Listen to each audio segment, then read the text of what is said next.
ఈ రోజు బోకునాడు ఈనాడులో ఒక వార్త రాసుకొచ్చాడు. దాంట్లో మనోడేం చెప్తాడు, ఆర్టిఫిషియల్ ఇంటెలిజెన్స్ ద్వారా వైకాపా నాపై దుష్ప్రచారం చేస్తుందని చంద్రబాబు నాయుడు చెప్పినట్టుగా ఈనాడులో ఈరోజు ఫ్రంట్ పేజ్లో ఒక వార్త వేశాడు. అసలు ఆంధ్రప్రదేశ్లో సోషల్ మీడియా ద్వారా కానీ, డిజిటల్ మీడియా ద్వారా కానీ, పేపర్ల ద్వారా కానీ బూతులు నేర్పించింది, దుష్ప్రచారం చేయడం నేర్పించింది మన ఆద్యుడు చంద్రబాబు నాయుడు గారే. కనీసం ఎన్టీ రామారావు గారిని తనకు పిల్లనిచ్చిన మామని కూడా కనీస కట్టసి లేకుండా ఈనాడు పేపర్లో చండాలమైన కార్టూన్స్ వేసి వెక్కిరిచ్చింది ఈ ఈనాడు పేపరు, ఈ చంద్రబాబు నాయుడు గారు. అంతేకాదు మన టీడీపీ చంద్రబాబు నాయుడు గారు చేసే సోషల్ మీడియా దుష్ప్రచారానికి నిన్న ఎలక్టోరల్ ఆఫీసర్ అయితే చంద్రబాబు నాయుడుకి బొప్పు కట్టేటట్టు ముట్టికాయలు వేసాడు. కావాలంటే ఈ లెటర్ చూడండి.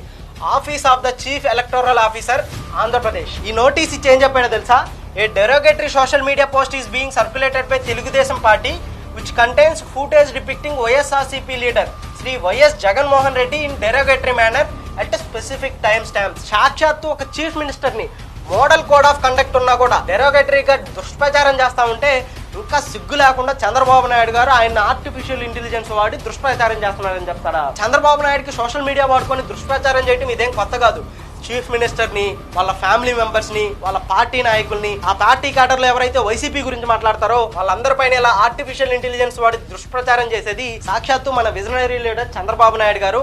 40 ఏళ్ల ఇండస్ట్రీ ఉన్న తెలుగుదేశం పార్టీ. అసలు అసభ్య పదజాలానికి, దుష్ప్రచారానికి ప్రాణం పోసింది మన విజనరీ లీడర్ చంద్రబాబు నాయుడు గారు, ఆయన పుత్రుడు నారా లోకేష్. వీళ్ళ ట్రోలింగ్ కానీ, వీళ్ళ దుష్ప్రచారం ఎంత ఘోరంగా ఉంటదంటే, మొన్నటికి మొన్న గీతాంజలి అనే ఒక మహిళ ఇళ్ల పట్ట వచ్చిందని చెప్పిన ఒకే ఒక్క పాపానికి ఆమెను సోషల్ మీడియాలో విపరీతంగా ట్రోల్ చేసి ఆమెను మానసికంగా ఇబ్బంది పెట్టి ఆమె సూసైడ్ చేసుకునేలా చేశారు. నవీన్ అనే వాలంటీర్ని ఈ టీడీపీ నాయకులు విపరీతంగా దుష్ప్రచారం చేసి ఆమె ఆత్మహత్య చేసుకునేలా చేశారు. బెండపూడి స్కూల్లో మేఘన అనే ఒక అమ్మాయి అమెరికన్ యాక్సెంట్ లో ఇంగ్లీష్ మాట్లాడిందని చెప్పి విపరీతంగా చిన్నపిల్లలని కూడా చూడకుండా విపరీతంగా ట్రోల్ చేసింది ఈ విజనరీ లీడర్ చంద్రబాబు నాయుడు, ఆయన పార్టీ తెలుగుదేశం పార్టీ. దానికి ఈనాడు తానా అంటే తందానా అన్నట్టుగా చంద్రబాబు నాయుడు గారు ఏది చెప్తే అది గజ్జలు కట్టుకొని ఎగిరినట్టుగా ఇలా పేపర్లో ముద్రేసి పబ్లిష్ చేసి ఫ్రంట్ పేజీల్లో వేస్తా ఉంది. ఇక మన కులజ్యోతి రాధాకృష్ణ ఏ రాశాడో చూద్దాం. మన చంద్రబాబు నిన్న మంగళగిరికి వచ్చి ఏ కోతలకు వస్తా ఉన్నాడు. అప్పులతో కాదు సంపదతో సంక్షేమం అంటే, ఇప్పుడు చంద్రబాబు వస్తే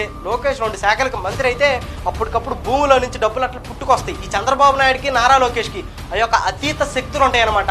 అప్పటికప్పుడే భూమిలో నుంచి డబ్బులు పుట్టిస్తారు. నిజంగా చంద్రబాబు నాయుడు గారు సంపద సృష్టించగలిగేవాడైతే 14 ఏళ్ళు ముఖ్యమంత్రిగా చేశాడుగా, ఎందుకు ఆ సంపదను సృష్టించలేకపోయాడు? ఆయన గవర్నమెంట్ లో ఉన్నన్ని రోజులు ఆంధ్రప్రదేశ్ రెవెన్యూ డెఫిసిట్ లోనే ఉంటది.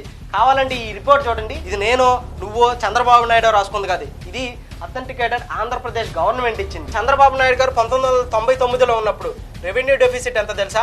1233 కోట్లు. 2000 సంవత్సరంలో 3500 కోట్లు, 2001లో 2800 కోట్లు, 2002లో 3000 కోట్లు, 2003లో 2900 కోట్లు, 2004లో 2500 కోట్లు. సో చంద్రబాబు నాయుడు గారు ఉన్నన్ని రోజులు ఆంధ్రప్రదేశ్ రెవెన్యూ డెఫిసిట్ లో ఉంటది.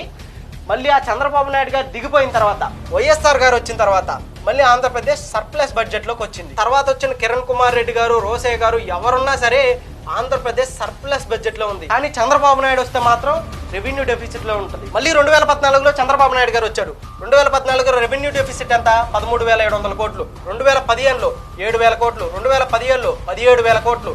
హైయెస్ట్ ఆంధ్రప్రదేశ్ చరిత్రలో 17,000 కోట్ల రెవెన్యూ డెఫిసిట్ ఇదిగో మన చంద్రబాబు నాయుడు గారు సృష్టించారు. 2017లో 16,000 కోట్లు. 2018-19 13,000 కోట్లు. ఇలా చంద్రబాబు నాయుడు గారు ఉన్నన్ని రోజులు ఆంధ్రప్రదేశ్ రెవెన్యూ డెఫిసిట్ లోనే ఉంది. కావాలంటే చూడండి, 2014 నుంచి 19 దాకా, 1999 నుంచి 2004 దాకా ప్రతి ఒక్క సంవత్సరం ఆంధ్రప్రదేశ్ రెవెన్యూ డెఫిసిట్ లోనే ఉంది.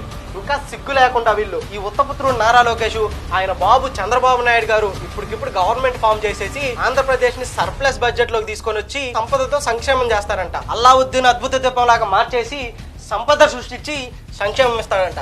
నిజంగా మీరు సంపద సృష్టించి సంక్షేమం ఇచ్చే పని అయితే 2014 నుంచి 19 దాకా ఎందుకు ఇవ్వలేదు? 1999 నుంచి 2004 దాకా ఎందుకు ఇవ్వలేదు? అంతకుముందు మీ బాబు చేసిన టర్మ్లో ఎందుకు ఇవ్వలేదు? ఏనాడు సంక్షేమం గురించి ఆలోచించకుండా ఇప్పటికిప్పుడు జగన్మోహన్ రెడ్డి గారు సంక్షేమం ఇచ్చి జనాలకు మంచి చేస్తున్నారని చెప్పి ఆయన కాపీ కొట్టడానికి సంక్షేమం ఇస్తానని చెప్పి డబ్బాలు కొడుతున్నారు. అంతేకాకుండా సంపదతో చేస్తాడట. యాడ్ నుంచి తెస్తారా సంపద? ఆంధ్రప్రదేశ్కి లేదు. మీరు కొత్తగా ఎలా పుట్టిస్తారు? మీరు ఏమైనా పోర్టులు కట్టారా? ఫిషింగ్ హార్బర్లు కట్టారా? బ్లూ ఎకానమీ సృష్టించగలిగారా? ఏం కట్టారు? ఏం కడితే మీకు సంపద వచ్చింది? ఆ కిటికీ ఏదో చెప్పొచ్చు కదా. దానికంటే మళ్ళీ చంద్రబాబు నాయుడు ఇప్పటికే సమగ్ర ప్రణాళిక సిద్ధం చేశారంట. దేనికి? దోచకు నూకేదానికి. చంద్రబాబు నాయుడు గారు నిజంగా సంపద సృష్టించేది రాష్ట్రానికి కాదు, చంద్రబాబు నాయుడు గారికి, ఆయన ఫ్యామిలీకి, ఆయన హెరిటేజ్ కంపెనీలకి వాటికి సంపద సృష్టిస్తాడు. ఆయన ఏం చేస్తాడో తెలుసా? ఆయన సంపద సృష్టించే మోడ్ ఆఫ్ ఆపరెంట్ ఏం తెలుసా? Skill development scam, inner ring road scam, Amaravati భూముల స్కాము, ఇలా అన్ని స్కాములు చేసి సంపద సృష్టిస్తాడు. అది చంద్రబాబు నాయుడు గారు, నారా లోకేష్ ప్రతి సభల్లో మొత్తుకునేది, మేము సంపద సృష్టిస్తామనింది రాష్ట్రానికి కదరా బాబు, మేము సంపద సృష్టించేది మాకు, మా కుటుంబానికి, మా కంపెనీలకి, మా క్యాడర్కి మాత్రమే అని చెప్పేసి ఇండైరెక్ట్ గా చెప్తా ఉన్నాడు. దానికి మన ఆంధ్రజ్యోతి, గులజ్యోతి పత్రిక ఇలా తప్పుడు కథనాలని ఫ్రంట్ పేజీలో వేసి ముద్రేస్తా ఉంది, జనాలని మభ్య పెడతా ఉంది.